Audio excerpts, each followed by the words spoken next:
Hello students, बात अठन्नी की लेसन के पेज नंबर 6 को समझाया जा चुका है पिछले वीडियो में।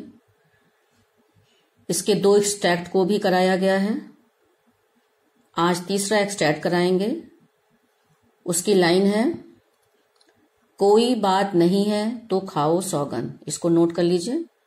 अब इससे रिलेटेड क्वेश्चंस को समझाया जाएगा, आपको उसे अपनी कॉपी में करना है। ओके, यहां पर तीसरा एक्सट्रैक्ट दिया हुआ है, संकेत है। नाउ प्रश्न नंबर 1, उपर्युक्त वाक्यांश किसने किससे कहा है, परिचय दीजिए। तो ये उपर्युक्त वाक्यांश किसने कहा है लिख लीजिएगा आप। रमजान ने कहा है। किससे कहा है? रसीला से कहा है। नेक्स्ट पार्ट क्वेश्चन का है, परिचय दीजिए। तो आपको परिचय किसका देना होगा? रमजान का देना होगा। इसको भी नेक्स्ट पैराग्राफ में जैसा मैंने बताया था उसको लिखोगे तो उसके बारे में बता दीजिएगा, लिख लीजिएगा। लेसन पढ़ा है आपने कि रमजान रसीला का घनिष्ठ मित्र है। वह रसीला के साथ घंटों बैठकर बातें किया करता था। वह जिला मजिस्ट्रेट शेख सलीमुद्दीन का चौकीदार था।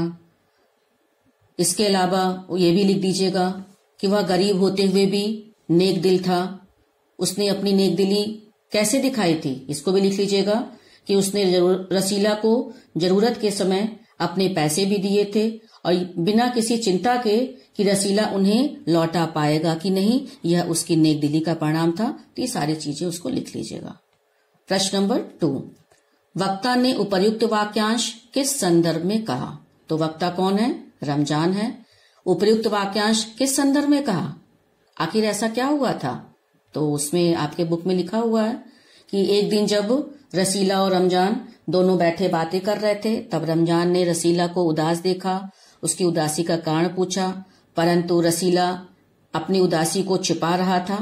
तब रमजान ने रसीला से कहा कि अगर कोई बात नहीं है तो खाओ सौगन। ठीक है।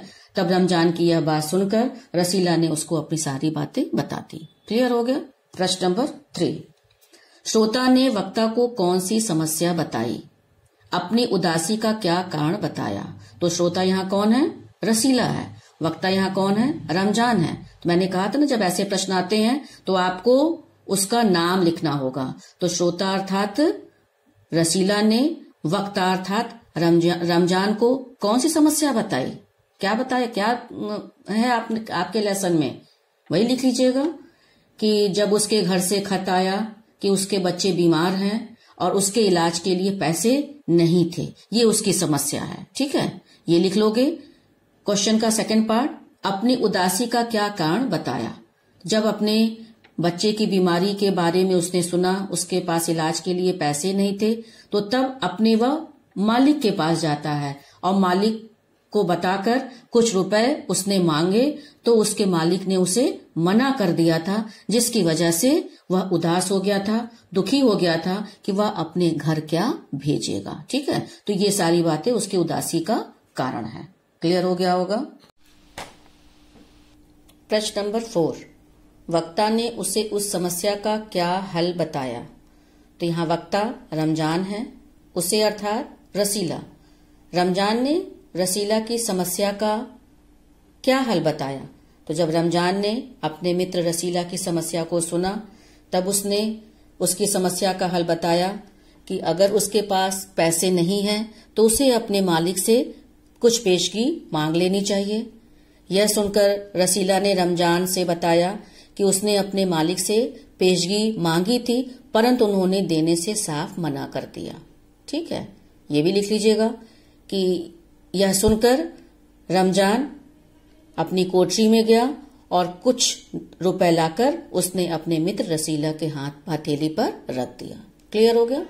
प्रश्न नंबर 5, उसके दुख का निवारण किसने किया और कैसे? वक्ता ने उसके प्रति आभार व्यक्त करते हुए स्वयं से क्या कहा? इस प्रश्न में 2 पार्ट हैं। दोनों पार्ट, जब 2 पार्ट आते तो मैंने कहा था कि पैराग्राफ चेंज करके लिखोगे। पहला पार्ट क्वेश्चन का, उसके दुख का निवारण, किसके दुख का?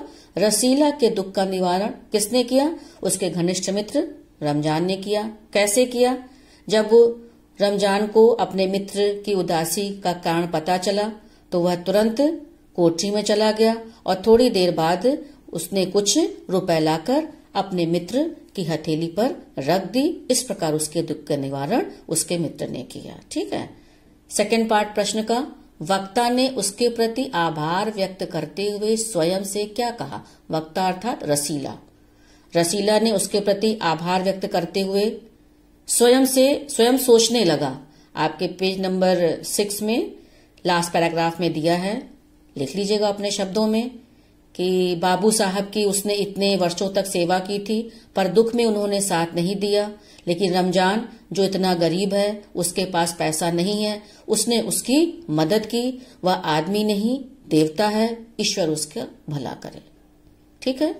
आई थिंक सभी प्रश्नों के उत्तर के कुछ पॉइंट्स मैंने बता दिए हैं, आपको अपनी हिंदी कॉपी में लिखना है। ओके।